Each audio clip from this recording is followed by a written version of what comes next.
जय हिंद दोस्तों। पाठशाला एकेडमी के ऑनलाइन पोर्टल पर आप सभी का एक बार फिर स्वागत है। हम लोग जो सीरीज चला रहे थे, जो सीरीज आपकी चल रही थी टॉप 100 की, उसमें हम लोगों ने दूसरा चैप्टर, ये दूसरा मतलब तीसरा चैप्टर, क्योंकि दूसरा आपके सिलेबस में है नहीं, इसलिए तीसरा चैप्टर, दो चरों वाले रैखिक समीकरण, उसमें पार्ट 1 आपका हो चुका था।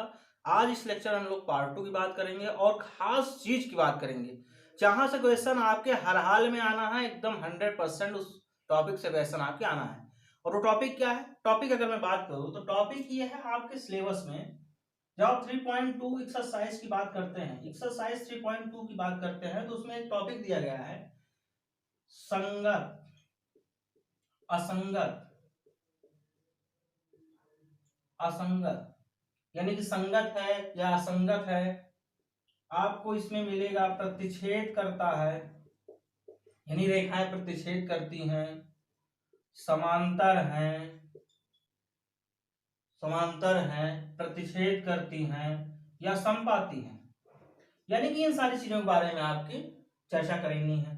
और समांतर है तो वो रेखा कैसी है, उसके कितने हल हैं, प्रतिच्छेद करती हैं तो कितने हल हैं, और समपाती है तो कितने हल हैं, इस सारी चीजों के बारे में। और यहां से हर साल और हर बोर्ड एग्जाम में आपके क्वेश्चन पूछा जाता है, यानी कि हर साल आपको इस टॉपिक से क्वेश्चन मिलेगा, मतलब मिलेगा। तो आइए इस टॉपिक को हम लोग करते हैं। भाई जहां से क्वेश्चन मिलेगा वहां से उस टॉपिक को तो एकदम से करेंगे। बड़े ध्यान से और बड़े धैर्य पूर्वक समझिएगा, समझने का पूरा प्रयास करिएगा, पूरे मन से क्लास में बैठिएगा, क्योंकि जब आप पूरे मन से क्लास में होते हैं ना, तो आपको समझ में अच्छा आता है। ये शिकायत नहीं मिलती है कि सर कम समझ में आ रहा है। आप पूरे मन से बैठे, पूरे ध्यान से बैठे, आपको क्लास मिलेगी और अच्छे समझ में आपको आएगा। चलिए कुछ चीजें मैं लिखता हूं और स्टैंडर्ड फार्मूले की बात कर लेते हैं। तो इसका स्टैंडर्ड फार्मूला होता है, मैं अगर बात करूं तो a1x plus b1y plus c1 is equal to 0। Equation number इसको फर्स्ट दे देते हैं। अगर दो समीकरण दिया है तो हम इस तरीके से मान लें, पहला समीकरण, और मैं दूसरा समीकरण अगर मान लूं तो a2x plus b2y plus c2 is equal to 0। Equation number मैं इसको सेकंड मान लेता हूं। अब यहां से मैं एक कंडीशन बनाता हूं। अगर मैं देखूं तो ये x का गुणांक कितना है भैया, a1, और y1 का गुणांक कितना है, b1, और ये c कांस्टेंट हो गया। यहां पे दूसरे समीकरण की बात करूं तो x का गुणांक a2 और y का गुणांक b2, और ये कांस्टेंट आपका c2। तो इसका मतलब क्या हुआ, a1 उसके बाद यहां से a2 मिला, यहां से b1 मिला, और यहां से b2 मिला, और ये आपका एक c1 और एक c2 मिला। यानी कि ये आपको इतने गुणांक मिल गए हैं जो एक्स वाई के गुणांक है, और c1 और c2 आपको यहां क्या है, कांस्टेंट वैल्यू है। x और y आपका वेरिएबल है, और c1 और c2 a b c ये सब क्या है, आपके कांस्टेंट है। अगर ये समीकरण इस तरीके से दिया गया है तो आप एक चीज जरूर ध्यान रखेंगे, सबसे इंपॉर्टेंट, कि a1 अर्थात a1 does not equal to 0, b1 does not equal to 0, a2 does not equal to 0, और b2 does not equal to 0। ये जो कंडीशन है बहुत ही इंपॉर्टेंट रखेगी। अब आप सोच रहे हैं सर ऐसे कैसे, इसलिए कि अगर मैं a1 की वैल्यू 0 रखता हूं तो ये आपकी वैल्यू क्या हो जाएगी भाई, 0। a1 की वैल्यू अगर मैं 0 रख दूं तो ये वैल्यू हो जाएगी 0। एक वेरिएबल हो गया खत्म। तो एक वेरिएबल खत्म हो गया तो बचेगा एक वेरिएबल। तो एक वेरिएबल बचेगा तो ये इक्वेशन हो जाएगा गलत। अब आप कह रहे हैं क्यों गलत हो जाएगा? गलत इसलिए हो जाएगा क्योंकि हम पढ़ रहे हैं दो चरों वाले रैखिक समीकरण। तो दो चरों वाले रैखिक समीकरण का मतलब होता है दो वेरिएबल होना चाहिए। अगर एक वेरिएबल चला जाएगा तो एक वेरिएबल तो खत्म हो जाएगा। कंडीशन ये बनेगी, आएगा भी ऐसा, लेकिन ये आपकी कंडीशन होनी चाहिए।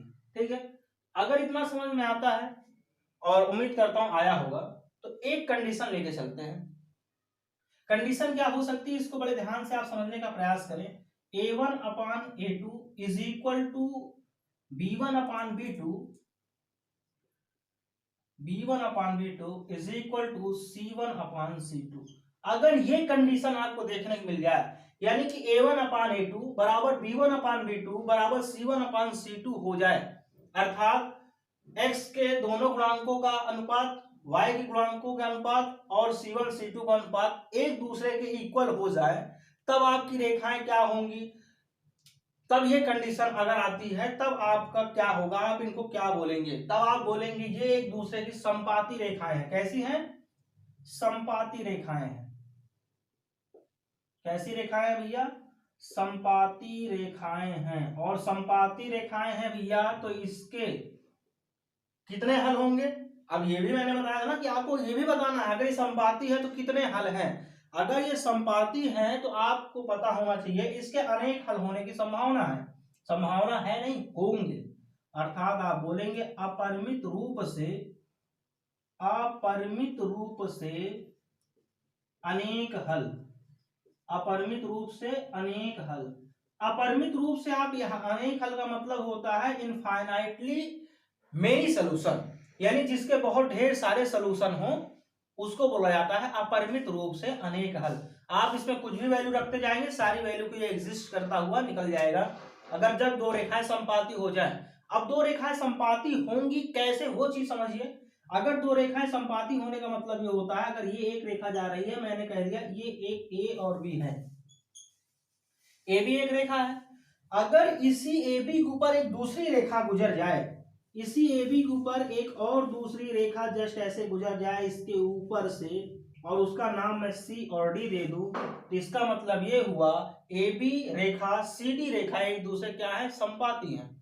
ए बी के संपाती कौन हो गए, सी डी। अब आप सोचे ऐसे, जैसे आप देखिए ये एक पहला मार्कर है और इसी के ऊपर ये दूसरा मार्कर आपको ऐसे रख दे रहा है, ऐसे है ना, ये पहला मार्कर था। अगर इसी के ऊपर ये दूसरा मार्कर ऐसे मैं रख दूं तो इसका मतलब आप देख रहे हैं कि पहला और दूसरा मार्कर हर एक पॉइंट पर एक दूसरे क्या कर रहे हैं भाई, टच कर रहे हैं। अगर हर एक पॉइंट पे एक दूसरे को टच कर रहे हैं तो इसका मतलब हर एक पॉइंट पर इसका सोल्यूशन मिलेगा। हर पॉइंट पे अगर ये टच करेंगे तो हर पॉइंट सोल्यूशन मिलेगा। तो इसका मतलब अगर मैं कह दूं ये अनंत पॉइंट पर टच करेंगे तो इसका मतलब अनंत प्रकार के सोल्यूशन हमें मिलेंगे। तो ये आपकी पहली कंडीशन है। अगर a1/a2 बराबर b1/b2 बराबर c1/c2 होता है तब हम बोलेंगे संपाती रेखाएं हैं, और इन्हीं को बोला जाएगा कितने हल हैं, अपरिमित रूप से अनेक हल हैं। आपका क्वेश्चन इस पे आएगा, बताऊंगा किस प्रकार से आपको क्वेश्चन करना है और कैसे क्वेश्चन डील करना है, ये सारी चीजें मैं लेके चलूंगा। इतनी चीजें आपको समझ में आ रही होंगी। अगर इतना समझ में आ रहा है तो आप इनको नोट करें, इस वाली कंडीशन को नोट करें, क्योंकि इसको हटाऊंगा तो अभी भाई यहाँ दूसरी कंडीशन में लिखूंगा, है ना। तो आप इनको नोट करें। संपाती रेखाएं हैं, अपरिमित रूप से अनेक हल हैं, तो इसी को आप जोड़ दे भैया, ये एक संगत रेखाएं होंगी। कैसी रेखाएं होंगी, संगत रेखाएं। दो प्रकार से आपसे क्वेश्चन पूछा जाता है, कैसी रेखाएं हैं, संपाती है या कैसा, तो आपको बताना है संपाती होगी। संगत है असंगत है, इसका मतलब संगत रेखाएं हो गई। कितने हल हैं, अपरिमित रूप से अनेक हल हैं। आप बोलेंगे कितने हल हैं, अनेक हल हैं। कितने हल हैं भैया, अनेक हल। नोट हो गया होगा उम्मीद करता हूं। अगर नोट हो गया तो चलिए इनको हटाते हैं और इनके पोजीशन, इनके स्थान पे दूसरी चीजों को रखते हैं।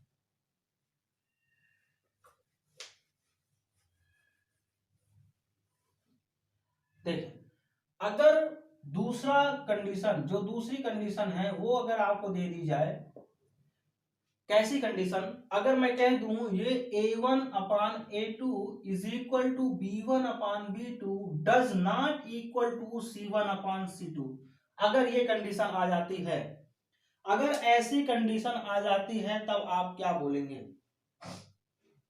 अगर x के दोनों गुणांक का अनुपात बराबर y के दोनों गुणांक का अनुपात हो, लेकिन कांस्टेंट वैल्यू जो है वो डज नॉट इक्वल टू हो जाए, अर्थात कांस्टेंट वैल्यू इन सबके वैल्यू के बराबर ना हो, तब इस कंडीशन में भैया होता है रेखाएं जो होंगी वो होंगी समांतर रेखाएं। कैसी रेखाएं होंगी, समांतर रेखाएं होंगी। और जब दो रेखाएं समांतर हो जाएंगी तो उसका कोई हल नहीं निकलेगा, अर्थात नो सॉल्यूशन, कोई हल नहीं होगा, कोई हल नहीं होगा, यानी कि नो सॉल्यूशन होगा। और तीसरी बात ये हो जाएगी, अब संगत होगी कि असंगत होगी, इसका मतलब है जब सॉल्यूशन नहीं है तो इसका मतलब क्या हो गया, असंगत। क्या हो जाएगा भैया, असंगत, असंगत रेखा हो जाएगी। ये 3 पॉइंट आप याद रखेंगे। अगर a1/a2 बराबर b1/b2 does not equal to c1/c2 होगा तब समांतर रेखाएं होंगी, कोई हल नहीं होगा, अर्थात parallel lines, no solution and असंगत भैया। अब सोच रहे हैं, ये 3 पॉइंट आप चीजें ध्यान रखेंगे, इनको नोट करें। तो एक तीसरा पॉइंट है, उनकी चर्चा कर लेते हैं, फिर तीनों कंडीशन पे एक क्वेश्चन कर लेते हैं। ये एक्सरसाइज आपकी समाप्त हो जाएगी और महत्वपूर्ण क्वेश्चन भी इनके लपेटे में आ जाएंगे। लपेटे मतलब इनके अंदर आ जाएंगे। चलिए इनको हटाते हैं। अब आते हैं भैया तीसरी कंडीशन पे। तीसरी कंडीशन बहुत ही महत्वपूर्ण और खास होने वाली है आपके लिए। अगर मैं कह दूं A1/A2 does not equal to B1/B2, अगर ये कंडीशन आ जाएगी, अगर A1/A2 does not equal to B1/B2 हो जाता है, तो आप बोलेंगे प्रतिच्छेद रेखा होगी, अर्थात प्रतिच्छेदी रेखा होगी। कैसी रेखा होगी? प्रतिच्छेदी रेखा होगी। अब प्रतिच्छेदी रेखा होने का मतलब है, इसका मतलब है एक दूसरे को कहीं ना कहीं कट करेंगी। ये अगर इस पॉइंट को देखो कट कर रही है, एक रेखा ये गई, एक रेखा ये, नाम दे दो भैया ए और बी और सी और डी। ए बी रेखा गई और सी डी रेखा उसको एक पॉइंट पे कट कर दी, और हमने कहा ये पॉइंट कट कर रहा है, अर्थात क्या कर रही है? प्रतिच्छेद कर रही है, इंटरसेक्ट कर रही है एक दूसरे को। ये इसे बोला जाता है प्रतिच्छेद बिंदु। क्या बोला जाता है भैया? प्रतिच्छेद बिंदु, अर्थात इंटरसेक्ट पॉइंट। इंटरसेक्ट पॉइंट ऐसा बिंदु जिस पर दो रेखाएं एक दूसरे को कट करें, अर्थात एक दूसरे को काटती हूं, वह कहलाता है प्रतिच्छेद बिंदु। तो एक दूसरे क्या हो गए? प्रतिच्छेद रेखा हो गई। जब प्रतिच्छेद रेखा हो गई तो आप बोलेंगे केवल एक हल होगा, केवल और केवल एक हल होगा, एक हल होगा। अब आप समझ गए होंगे क्यों एक हल होगा। इसलिए अगर एक पॉइंट पे टच करेगा तो एक हल होगा, दो पॉइंट पे टच करता तो दो हल होता, अनंत पॉइंट पे टच करेगा तो अनंत हल होगा। तो अब यहाँ एक ही पॉइंट मिल रहा है, इसलिए क्या होगा? एक हल होगा। इसी को बोला जाता है यूनिक सोल्यूशन। यूनिक सोल्यूशन लिख दिया जाता है तो आप लोग सोच रहे सर यूनिक सोल्यूशन का मतलब हो गया ऐसा, ऐसा प्रतीत होता है लगता है कई सोल्यूशन हो गए। यूनिक का मतलब होता है केवल और केवल एक। अब आप सोच रहे ऐसे कैसे? जैसे अगर आप पास 4-5 वस्तुएं रखी हों और उन 4-5 वस्तुओं से मैं बोलूं इसमें से पहली वाली वस्तु यूनिक है, इसका मतलब क्या हुआ? उन 4-5 वस्तुओं में से जो पहली वस्तु है वो खास है। तो चर्चा की किसकी की गई? पहली वस्तु की, और पहली वस्तु अकेली ही है। पहली वस्तु साथ 4-5 वैल्यू तो है, वस्तु है नहीं, इसका मतलब अकेली है। तो उस अकेले की ही बात किया जा रहा है। अकेले की जब बात किया जाएगा तो वो यूनिक चीजें होंगी, है ना। जैसे आप इंसानों को लगेगा यूनिक है वो, तो यूनिक का मतलब है और सबसे वो अलग है। केवल एक हल होगा। और एक पॉइंट इसके लिए और, अवरोधी, अवरोधी समीकरण युग्म होगा। अवरोधी समीकरण युग्म होगा। कैसा युग्म होगा भैया? अवरोधी समीकरण युग्म होगा। समीकरण युग्म होगा, युग्म लिख लिया, ये चीजें होंगी। अर्थात 3 कंडीशन आपने देख लिया। पैरेलल वाली कंडीशन का मतलब ये होता है बालक, देखें मेरे प्यारे बच्चों, पैरेलल कंडीशन का मतलब ये होता है, ये ए बी हो गई, ये ए बी रेखा हो गई, ये सी डी रेखा हो गई। अब देखें एक दूसरे को कहीं टच करेंगी, जब एक दूसरे से ये मिलेंगी ही नहीं तो सलूशन नहीं देंगी। इसीलिए तो लिखाया गया कि समांतर रेखा अगर हो गई तो सलूशन नहीं निकलेगा, नो सलूशन। नो सलूशन मतलब होगा असंगत हो गई, ये कभी मिलेंगी ही नहीं। समांतर रेखाएं एक दूसरे को कभी भी किसी भी पॉइंट पे नहीं मिलती हैं, ये जैसे भी होंगी अनंत तक सेम डिस्टेंस बनाए रहेंगी, इन दोनों के बीच कभी भी मिलन नहीं होगा। और जब मिलन नहीं होगा भैया तो फिर कोई पॉइंट नहीं मिलेगा, जब कोई पॉइंट नहीं मिलेगा तो सोल्यूशन भी नहीं मिलेगा, सोल्यूशन नहीं मिलेगा तो मतलब नहीं मिलेगा, हो गया। पैरेलल का मतलब होता है, जैसे एग्जांपल दूं, रेल की पटरियां सबसे अच्छा एग्जांपल होता है। रेल की पटरियां एक दूसरे को कभी भी नहीं काटती हैं, और हाँ लेकिन इसकी ध्यान रखें, अब आप बोलेंगे सर स्टेशन पे एक दूसरे को काट देती हैं, स्टेशन पे एक दूसरे को सीधी रेखाएं नहीं काटती हैं बालक। स्टेशन पे जब भी एक दूसरे को पटरियां काटती हैं उस समय पटरियां कहीं ना कहीं बेंट होती है, अर्थात झुकाव उनमें होता है, अर्थात पटरियां कुछ झुकी हुई होती है, कुछ इस प्रकार से लगा दिया जाता है, ऐसे ये ऐसा लगाया जाएगा तो कट तो जाएंगे। पैरेलल का मतलब होता है दोनों रेखा एकदम सीधी हो, जब तक सीधी है तब तक नहीं कट करेंगे। अगर आप थोड़ा सा भी झुकाव देंगे, कुछ भी एंगल आपने दिया, हल्का सा भी एंगल कम किया तो क्या हो जाएंगी? मिल जाएंगी। पैरेलल रेखाएं एक दूसरे को कभी भी नहीं काटती हैं। इतनी बातें समझ में आई? अगर इतनी बातें समझ में आई हैं तो आइए चलते अब अपने क्वेश्चन की तरफ। इनको छाप ले भाई। छप गया होगा, उम्मीद करता हूं। आगे की ओर बढ़ने का प्रयास करते हैं और कुछ खास क्वेश्चन, 3 क्वेश्चन कराऊंगा, यानी कि यही 3 क्वेश्चन जो कंडीशन है, इन्हीं कंडीशन पे और इन्हीं तीनों कंडीशन पे आप जो क्वेश्चन कर लेंगे तो आपका जो इस एक्सरसाइज कॉन्सेप्ट है वो खत्म हो जाएगा और महत्वपूर्ण क्वेश्चन की सीरीज भी इसमें इस चैप्टर के लिए खत्म हो जाएगी। फिर इसके बाद जो हमारा सिलेबस है भैया, प्रतिस्थापन विधि द्वारा समीकरण को हल करना, फिर विलोपन विधि से समीकरण को हल करना, उसके बाद है हमारा वज्र गुणनखंड विधि। वज्र गुणनखंड विधि का मतलब होता है, नाम से बहुत भौकाली नाम है इसका, और जितना बड़ा नाम है उतना बड़ा काम भी इसका है। इसको अगर इंग्लिश में बोले भैया क्रॉस मल्टीप्लीकेशन मेथड, तो क्रॉस मल्टीप्लीकेशन मेथड से भी हम करेंगे। 3 विधियां हैं और इन 3 विधियों से हम सलूशन भी करेंगे। चलिए आइए देखते हैं क्वेश्चन, पहले की ओर चलते हैं। पहला क्वेश्चन क्या है, आप उनकी बात करें तो आपकी स्क्रीन पर एक खूबसूरत क्वेश्चन टहल रहा होगा, टहल रहा का मतलब आपकी स्क्रीन पर दिख रहा होगा। कक्षा 10 के यानी क्लास 10, आपको पढ़ा रहा हूँ, क्लास 10 वालों को ही पढ़ा रहा हूँ, क्लास 10 की ही बात कर रहा हूँ। क्लास 10 के 10 विद्यार्थियों ने एक गणित के पहेली प्रतियोगिता में भाग लिया। यानी कि कक्षा 10 के 10 विद्यार्थियों ने किस सब्जेक्ट की पहेली थी, गणित पहेली की, गणित का सब्जेक्ट था, उसकी पहेलियों की बात कर रहा है। कक्षा 10 के 10 विद्यार्थियों ने एक गणित के पहेली की प्रतियोगिता में भाग लिए। यदि लड़कियों की संख्या लड़कों की संख्या से 4 अधिक है, लड़कियां अधिक है 4, किससे, लड़कों से, तो प्रतियोगिता में भाग लिए लड़कों और लड़कियों की संख्या ज्ञात कीजिए। तो देखिए भाई, मैं मान लेता हूं इस क्वेश्चन को, या आज आपका इस एक्सरसाइज इस कॉन्सेप्ट में पहला क्वेश्चन है। थोड़ा सा बात करते हैं कि कैसे। मान लेते हैं क्लास 10 है, ये क्या है भैया, क्लास 10। क्लास 10 में टोटल बच्चों की संख्या भैया कितनी है, उसने कहा क्लास 10 में टोटल बच्चों की संख्या 10 है। कितनी है, 10 है। इन सब ने एक प्रतियोगिता में भाग लिया, और प्रतियोगिता में क्या किया भैया, भाग लिया। भाग लिया का मतलब है पार्टिसिपेट किया, प्रतियोगिता में भाग लिया। या ऐसा नहीं कि भाग लिया मतलब भाग गए, ऐसा नहीं है। भाग का मतलब होता है पार्टिसिपेट करना, ठीक, अटेंड किया, किसी प्रतियोगिता क्या किया, अटेंड की। और इन 10 बच्चों में 10 बच्चे हैं टोटल, और इनमें कुछ गर्ल्स हैं कुछ बॉयज हैं। तो मैंने कह दिया भैया कुछ गर्ल्स हैं और कुछ बॉयज हैं। ये मुझे पता नहीं कितने गर्ल्स और कितने बॉयज हैं, अर्थात एक क्लास में लड़कों और लड़कियों की संख्या होती है भाई। जब लड़कों और लड़कियों की संख्या होती है तो टोटल बच्चों की संख्या 10 है, उसमें कुछ लड़कियां कुछ लड़के हैं।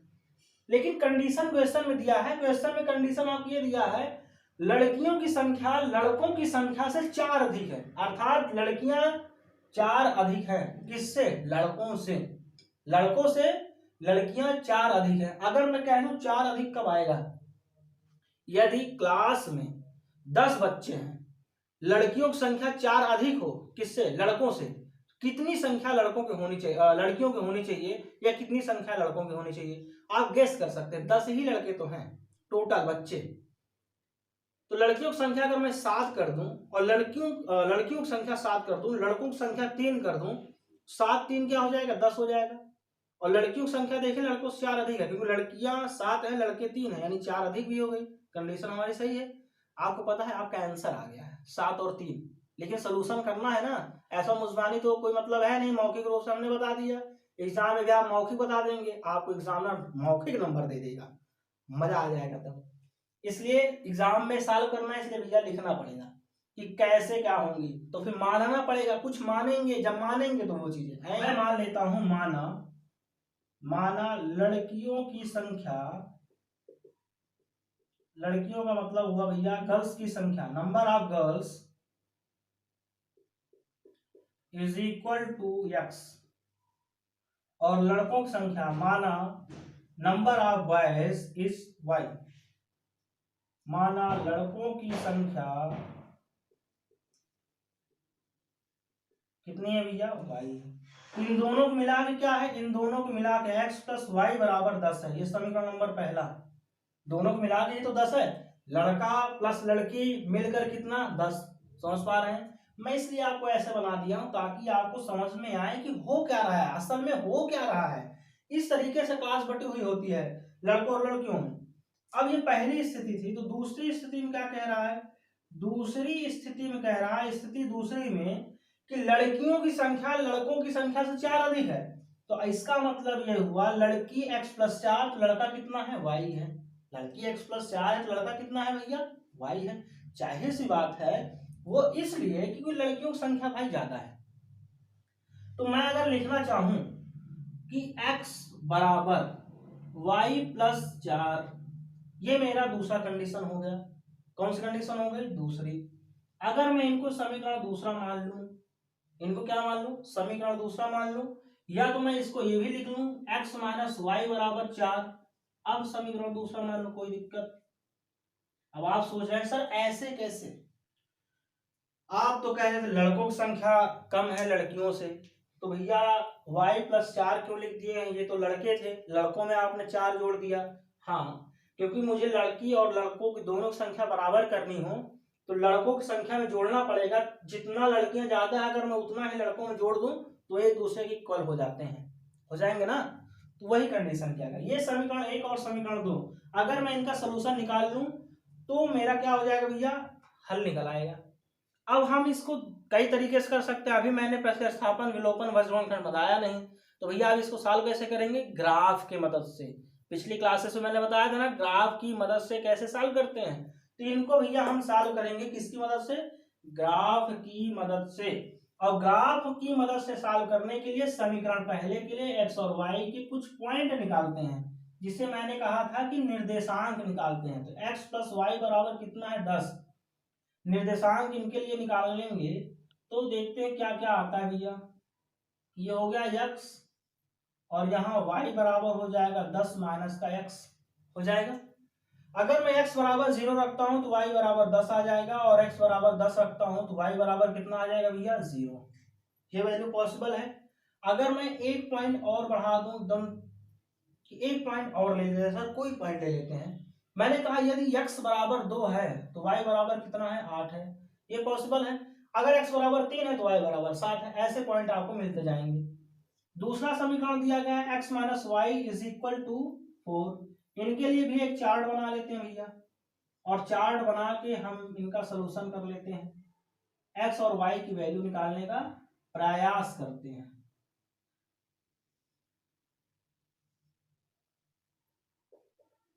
तो देखें यहां पे हमने लिख लिया x, और यहाँ पे y बराबर जब लिखेंगे तो यह आएगा भैया -4 और प्लस का x। तो यह आ गया -4 प्लस का x। तो अगर x बराबर 0 रखेंगे तो y बराबर -4 आएगा। अगर मैं x बराबर 4 रख दूंगा तो y बराबर 0 आ जाएगा। अगर मैं x बराबर 4 की जगह अब 8 रख देता हूं तो y बराबर 4 आएगा। am I right? हाँ, कुछ इस प्रकार से चीजें आपको मिलेंगी। अगर मैं बात करूं यहां से निर्देशांक की, तो यहां जो निर्देशांक मिला 0,10 और 10,0, और एक और निर्देशांक हमने निकाला 2,8।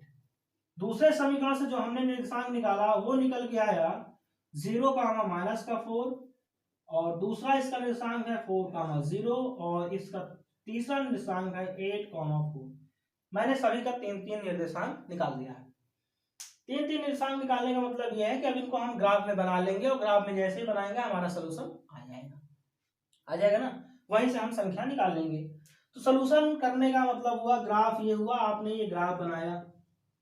ग्राफ थोड़ा सा छोटा है, लेकिन आप लोग जब भी बनाएंगे एग्जाम में तो ग्राफ हमेशा आप बड़ा बनाएंगे, छोटा ग्राफ आप बिल्कुल नहीं बनाएंगे। ये x की वैल्यू, ये y की वैल्यू हो गई, और ये आपका x डैश नेगेटिव एक्सिस और ये y डैश नेगेटिव एक्सिस कहलाती है।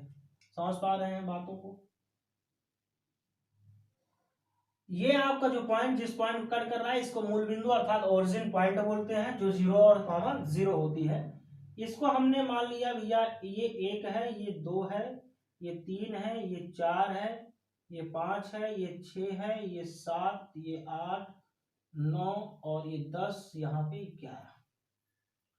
अगर ऊपर की बात करें तो ये 1, ये 2, ये 3, ये 4, 5, 6, 7, 8, और इनको थोड़ा सा ऊपर बढ़ा ले तो यहाँ पे 9 और यहाँ पे ये देंगे 10, इतना देंगे।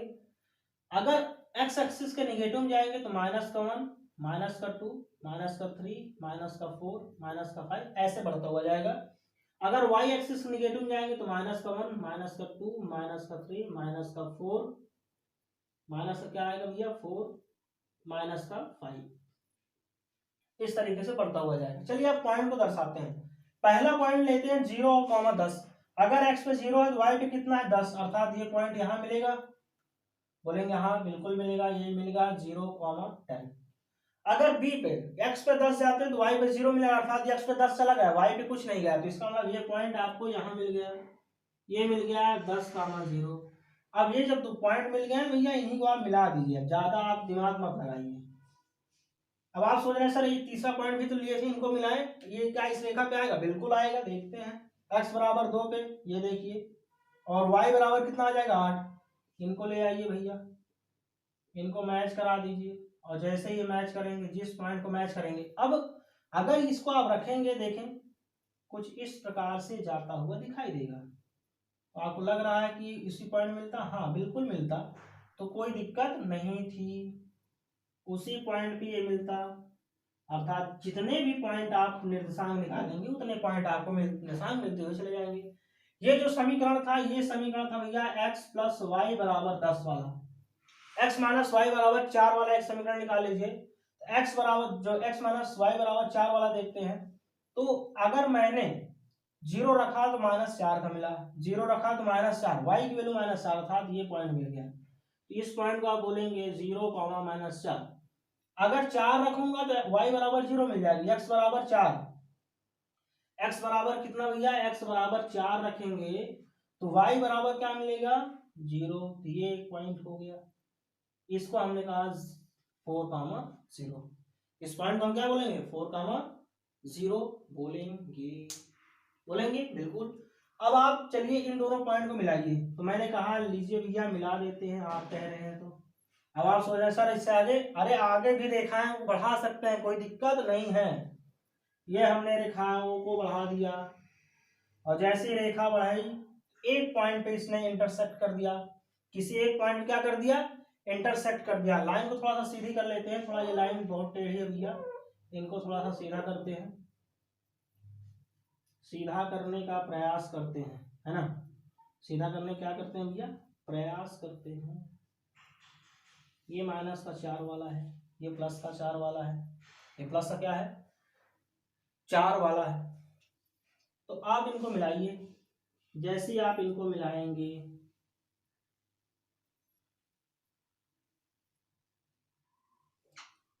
इनको आप जैसे मिलाएंगे ये पॉइंट आएंगे कुछ इस प्रकार से मिलेंगे, ठीक है।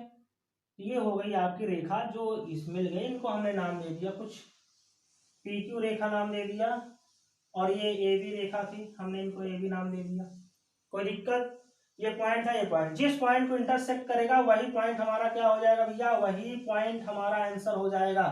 जिस पॉइंट को इंटरसेक्ट करेगा वही पॉइंट हमारा क्या हो जाएगा, हमारा वही पॉइंट आंसर आएगा। आप समझ पा रहे हैं, वही पॉइंट हमारा क्या हो जाएगा, आंसर हो जाएगा।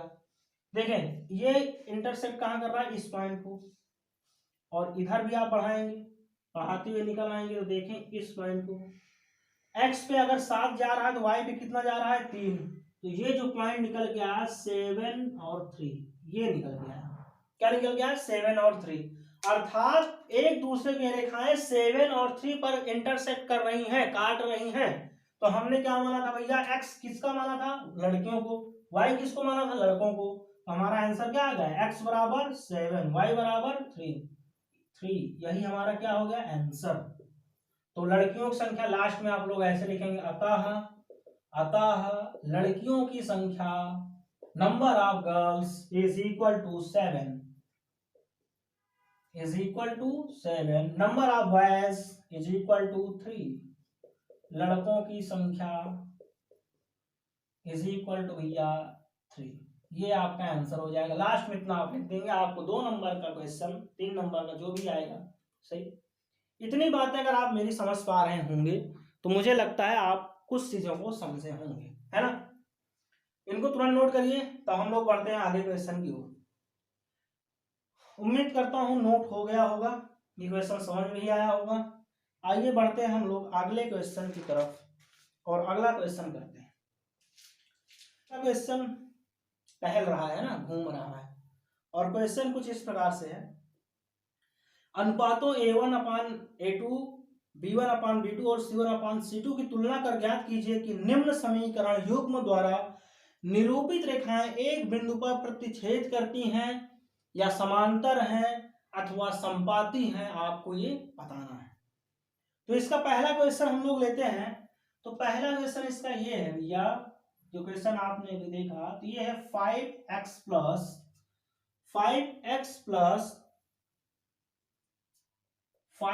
माइनस का 4y प्लस का 8 इज इक्वल टू 0। समीकरण नंबर हमने इनको 1 मान लिया। दूसरा समीकरण इसका है 7x प्लस 6y माइनस का 9। 7x प्लस 6y और माइनस का 9।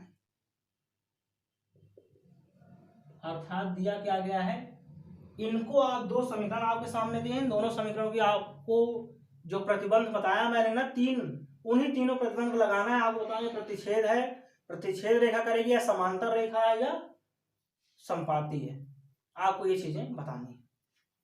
दो समीकरण 5x माइनस 4y प्लस 8 बराबर 0, 7x प्लस 6y माइनस 9 बराबर 0। आइए इनकी तुलना करते हैं। किससे तुलना भी किससे की जाएगा, तुलना करेंगे। मैं लिख रहा हूं समीकरण एक की तुलना a1x plus b1y plus c1 is equal to 0 से करने पर, किससे करने पर भैया, 0 से कर दिए। अब आप देखें जब इनकी तुलना भैया समीकरण 1 से करेंगे तो देखें x का मान यहाँ कितना है a1, तो यहाँ कितना है 5, x का x से, y का y से और कांस्टेंट का कांस्टेंट तुलना कर लेंगे। आ जाएगा a1 बराबर 5, b1 बराबर माइनस का 4 और c1 बराबर आ गया भैया 8। चिन्ह सहित लेंगे, चिन्ह को छोड़ेंगे नहीं। समीकरण दूसरा लिखा है 7x प्लस का 6y माइनस का 9 इज इक्वल टू 0। यह आपका समीकरण कौन सा है, दूसरा वाला है। अब आप भी इनकी तुलना कर दें, किससे तुलना करेंगे, ये भी बड़ी बात हो गई। समीकरण 2 की तुलना भैया, इनकी तुलना कर देंगे a2x plus b2y plus c2 is equal to 0 से। इनकी तुलना कर देंगे, 0 से करेंगे तो देखें a2 बराबर निकल के आया 7, b2 बराबर निकल के आया 6 और c2 इज इक्वल टू निकल के आया माइनस का 9। अब आपको प्रतिबंध याद होगा, प्रतिबंध क्या है भैया, a1/a2 बराबर b1/b2 बराबर c1/c2। हमेशा आप इसी प्रतिबंध का यूज करेंगे और जहां पे इक्वल ना आए आप तुरंत उसको काट देंगे। कैसे, मैं बता रहा हूं, देखें ये प्रतिबंध यूज किया तो मैं आपको थोड़ा सा आगे दिखाता हूं। a1 की वैल्यू कितनी है भैया 5 और a2 की वैल्यू कितनी है 7, तो मैं लिख दिया 5/7 बराबर b1 की वैल्यू कितनी है माइनस का 4 और b2 वैल्यू कितनी है 6, तो मैं लिखा माइनस का 4/6 इज इक्वल टू c1 की वैल्यू कितनी है 8 और c2 वैल्यू कितनी है 9, तो मैंने लिख दिया 8/-9। देखें जो चीजें कट रही हैं उनको आप काट लें, जो नहीं कट रहा उनको ना काटें। 2 दूना 4 और 2 3 6 कट गया। 5/7 इज इक्वल टू माइनस का 2/3 इज इक्वल टू 8/-9। अब आप देखिए किसकी शक्ल इनकी मिल रही है, क्या ये दोनों अनुपात आपस में बराबर दिख रहे हैं, नहीं, इसका मतलब डज नॉट इक्वल टू हो गया। कौन सा प्रतिबंध काम किया, a1/a2 does not equal to b1/b2। और जब ये प्रतिबंध काम करता है तो समीकरण कैसा आता है, प्रतिच्छेद समीकरण है। हल तो निकलेगा यूनिक हल निकलेगा। कैसा हल निकलेगा, यूनिक हल निकलेगा। अब आपका काम समाप्त हो चुका है, अब आप इससे ज्यादा नहीं करेंगे, अब आप लिख देंगे। कैसा लिखेंगे, आप लिखेंगे प्रतिच्छेद रेखा है। क्या लिखेंगे भैया, प्रतिच्छेद रेखा है। और दूसरा पॉइंट बना के आप लिख देंगे अनेक हल नहीं, एक हल होगा, केवल और केवल एक हल होगा, एक हल होगा। ध्यान रखेंगे भैया, मेरे प्यारे बच्चों ध्यान रखेंगे। आपका सलूशन हो गया। देखिए 1 मिनट 1.5 मिनट का टाइम लगेगा इन क्वेश्चनों को करने के लिए। अब दूसरे प्रतिबंध कर लेते हैं भैया, A does not equal to A1/A2 does not equal to B1/B2 आ गया, ये एक कंडीशन हो गई। अगर प्रतिच्छेद करती है तो कैसी रेखा है, थोड़ा सा बताएं मुझे। अवरोधी रेखा है, कैसी, अवरोधी समीकरण युग्म बनेगा, हल तो होगा, एक हल आएगा। आप ये भी लिख सकते हैं, क्या लिख सकते हैं, अगर आप पूछ ले अवरोधी है या नहीं है तो आप बोलेंगे अवरोधी समीकरण युग्म होगा, है ना, समीकरण युग्म होगा। ये आपका दूसरा क्वेश्चन रहा आज का खास इंपॉर्टेंट क्वेश्चन, इनको नोट करें। अगले क्वेश्चन की ओर चलते हैं, नेक्स्ट क्वेश्चन की ओर, है ना, पूरा करेंगे। देखिए क्वेश्चन आपका है, आप देखें स्क्रीन पर दिख रहा होगा, अनुपात A1/A2 B1/B2 और C1/C2 की तुलना कर ज्ञात कीजिए कि निम्न रैखिक समीकरणों को युग संगत है या असंगत, अर्थात संगत है या असंगत हमें ये ज्ञात करना है।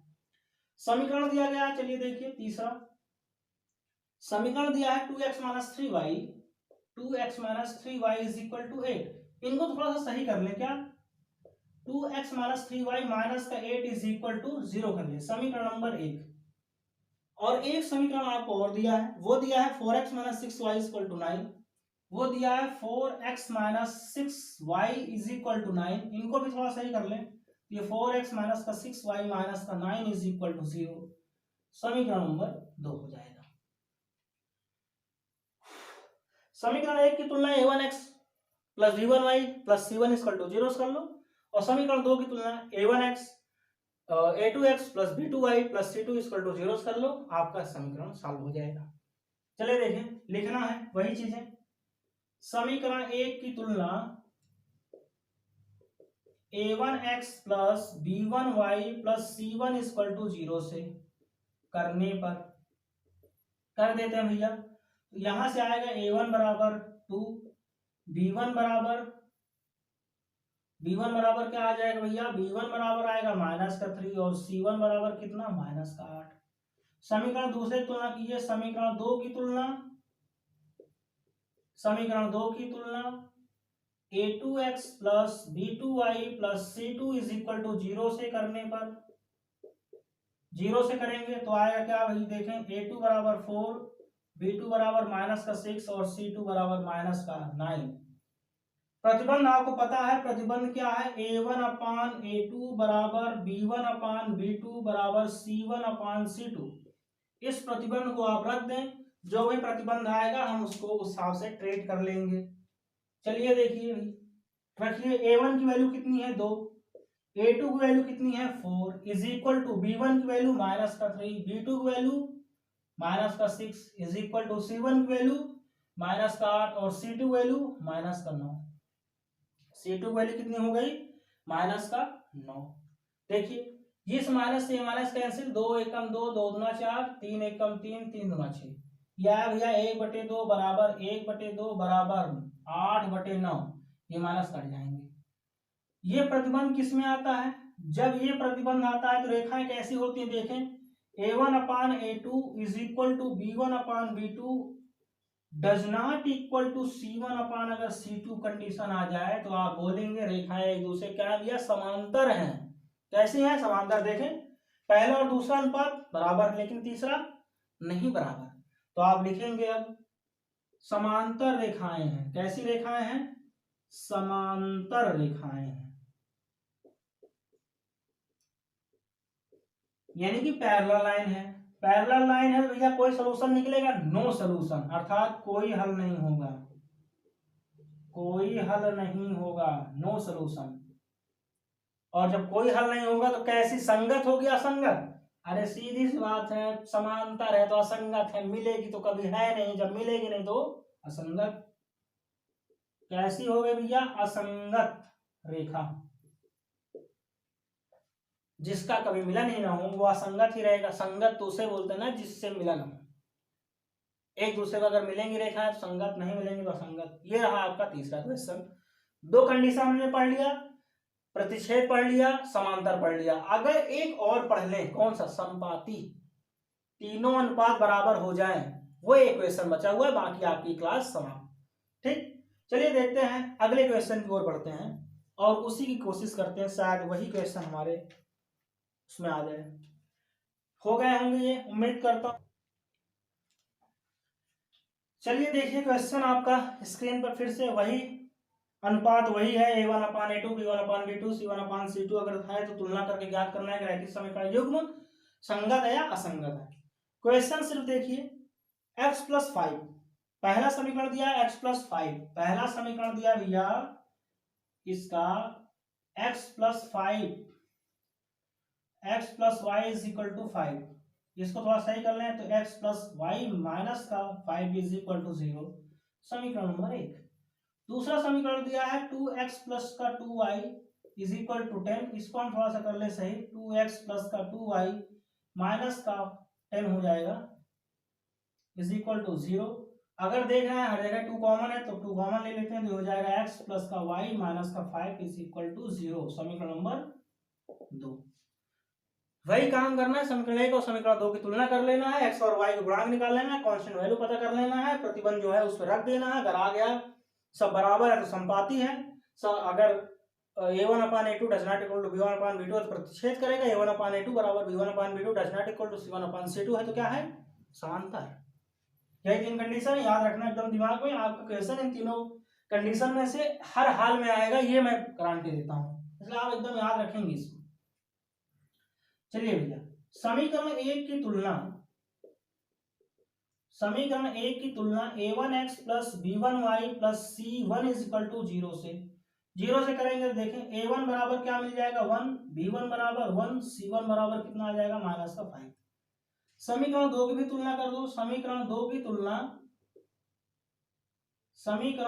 तुलना A2x + B2y + C2 = 0 से, तो आप देखें A2 बराबर 1 मिल जाएगा, B2 बराबर भी 1 मिल जाएगा और C2 बराबर -5 मिल जाएगा। प्रतिबंध आपको याद है A1/A2 = B1/B2।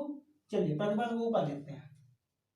प्रतिबंध आपको याद है, एकदम से याद है, बिल्कुल कंठस्थ हो चुका है, बार बार वही आ रहा है, A1/A2 = B1/B2 = C1/C2 है।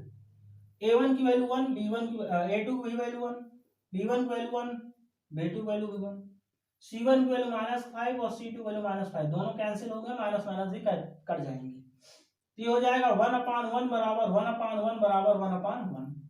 अगर तीनों अनुपात बराबर हो जाते हैं तो क्या कंडीशन आती है आपको पता है, A1/A2 = B1/B2 = B1/B2 = C1/C2 आ जाता है। अगर ये कंडीशन आती है तो आप लिखते हैं रेखाएं कैसी हैं भैया, समपाती हैं। रेखाएं कैसी हैं, समपाती रेखा है।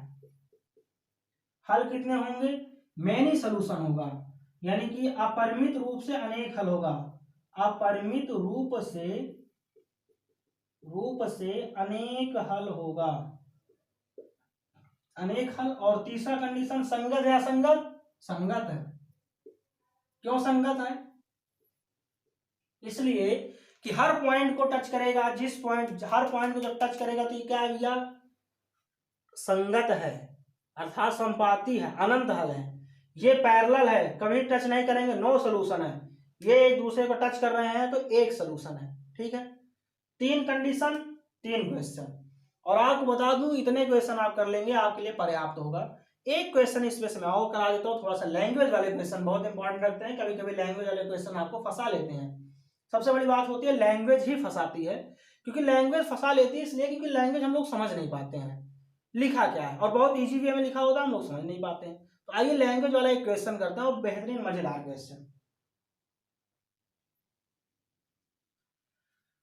और इस कड़ी का बहुत ही महत्वपूर्ण क्वेश्चन भी होगा, आपके एग्जाम में एकदम चिपका हुआ मिलेगा, 100% गारंटी सफलता की तरफ बढ़ाया हुआ एक कदम द पाठशाला एकेडमी की तरफ से, सफलता एकदम निश्चित है, एकदम पढ़ते रहें, मैं बता रहा हूँ, गारंटी दूंगा 70 और 70 लाने की, बस जितना करा रहा हूँ उतना आप करके चले जाएं। अब ऐसा नहीं आप पढ़ के ना जाए कहते सर 70 आप 70 बोले थे आया तो नहीं, अरे आएगा तभी ना जब आप पढ़ेंगे। चलिए क्वेश्चन आप देखें, आपकी स्क्रीन पर है, एक आयताकार बाग जिसकी लंबाई चौड़ाई से 4 अधिक है, लंबाई चौड़ाई से 4 अधिक है, का अर्ध परिमाप 36 मीटर है, परिमाप नहीं दिया, आधा परिमाप दिया है, पूरा परिमाप नहीं दिया है। बाघ की बीमाएं हमें ज्ञात करनी है, अर्थात बाघ कैसी होगी वो बीमा हमें ज्ञात करनी है। तो क्या ज्ञात करना भैया, बाघ की बीमा ज्ञात करना है। चलिए आइए मान लेते हैं जो भी है क्वेश्चन आपका है, आयताकार बाघ। बाघ तो आप लोग देखे होंगे गांव वाँव में बढ़िया सुंदर सी बाघ दिखती है, और भाई शहरों की बात कर लें तो पार्क दिखता है ना, क्या दिखता है, पार्क, जहाँ आप लोग टहलते हैं घूमते हैं। तो ये एक आपका आयत बना हुआ है, इनका नामकरण कर लेते हैं भैया, ए बी और सी और डी। ये जो आपको ए बी दिख रही है इसकी लंबाई है, ये इसकी क्या है भैया, लंबाई है, और बी सी इसकी क्या है, चौड़ाई है, अर्थात लेंथ एंड ब्रेड्थ। मैं मान लेता हूं क्या, माना आयत या आयताकार, आयताकार बाघ की लंबाई x मीटर है तथा चौड़ाई y मीटर है। तो पहली कंडीशन, स्थिति फर्स्ट, दिया क्या है वो भी देख लेते हैं। दिया है, गिवन है, कुछ गिवन है, क्या, अर्ध परिमाप। क्या दिया भैया, अर्ध परिमाप। अर्ध परिमाप कितना दिया है, 36 मीटर। आयत का परिमाप क्या होता है, 2 लंबाई प्लस चौड़ाई, है ना, लेकिन दिया कितना है, अर्ध परिमाप। अर्ध परिमाप बोले तो भैया, अर्ध परिमाप बोले तो x प्लस वाई बराबर दिया है 36 मीटर, है ना, क्योंकि परिमाप क्या होता है, अगर मैं बात कर लूं परिमाप की, देखें परिमाप होता है 2 लंबाई प्लस चौड़ाई अर्थात x प्लस वाई। तो इसका मतलब है अर्ध अर्ध परिमाप, तो ये दो है अर्थात x प्लस वाई दो बार जोड़ेगा इसलिए 2x प्लस वाई आया है। तो दो है, अगर मैं इसको हटा दूं तो यह हो जाएगा आपका अर्ध परिमाप। इनको हमने हटा दिया, केवल दो को आपने हटाया, अर्ध परिमाप हो गया। तो यही आपकी वैल्यू दी गई है, कितनी है भैया, 36 मीटर। अर्ध परिमाप दिया था इसलिए हमने क्या मान लिया, x प्लस वाई बराबर कितना, 36। तो यही चीज है जो हमने यहाँ पे लिखा हुआ है। तो इनको आप क्या करेंगे भैया, नोट कर लेंगे। चलिए आइए चलते हैं इनकी दूसरी कंडीशन पे। दूसरी कंडीशन की क्या दी गई उस चीज को समझने का प्रयास करते हैं। स्थिति दूसरी, यानी कि आप बहुत ज्यादा हिंदी वगैरह नहीं लिखेंगे, स्थिति पहले और स्थिति दूसरी करके आप चीजों को दर्शा सकते हैं। तो दूसरी कंडीशन में यह दिया गया है कि लंबाई चौड़ाई से 4 अधिक है। लंबाई क्या है भैया, लंबाई, आप इसका मतलब ये है, इन्होंने दिया हुआ है लंबाई चौड़ाई से कितनी अधिक है, 4 अधिक है। आबाद करना चाहूं तो भैया लंबाई अभी 4 अधिक है, किससे, चौड़ाई से। अगर मैं चौड़ाई की तरफ 4 जोड़ दूं तो लंबाई के बराबर हो जाएगी। जोड़ सकता हूं और इसलिए जोड़ सकता हूं। y को आप लेके आए बाई तरफ तो x माइनस वाई बराबर क्या, 4। समीकरण नंबर दूसरा। दो समीकरण हमारे पास हो गए। तो समीकरण नंबर ये पहला आपका x प्लस वाई बराबर 36 मीटर और दूसरा x माइनस वाई बराबर 4। इन दोनों समीकरणों को हल कर लेते हैं। दोनों समीकरणों को हल करने के बाद x और y की वैल्यू जो आ जाएगी वही हमारा आंसर होगा। तो आप लिखेंगे समीकरण 1 व समीकरण 2 से क्या करना है भैया, देखें समीकरण 1 को रखें x प्लस वाई बराबर 36 और दूसरा समीकरण x माइनस वाई बराबर कितना भैया, 4। दोनों को जोड़ लेंगे, जोड़ लेने का मतलब भैया ये दोनों कैंसिल हो जाएंगे, ये दोनों जोड़ेंगे 2x आएगा और 36 4 40 हो जाएगा। x 2 से 40 कटेगा तो आ गया x बराबर 20 मीटर। कितना आ गया, 20 मीटर। अर्थात लंबाई आप कितनी आ गई भैया, लंबाई आपकी आ चुकी है 20 मीटर। कितने मीटर आ गई है लंबाई, 20 मीटर आपकी लंबाई आ गई। अब इसी x की वैल्यू को समीकरण 1 या समीकरण 2 में रख देंगे, हमारा क्या आ जाएगा भैया, हमारी वैल्यू आ जाएगी चौड़ाई की। तो आप ये काम करेंगे, x का मान समीकरण 1 में रखने पर, तो रख देते हैं समीकरण 1 क्या है भैया, x प्लस वाई बराबर 36।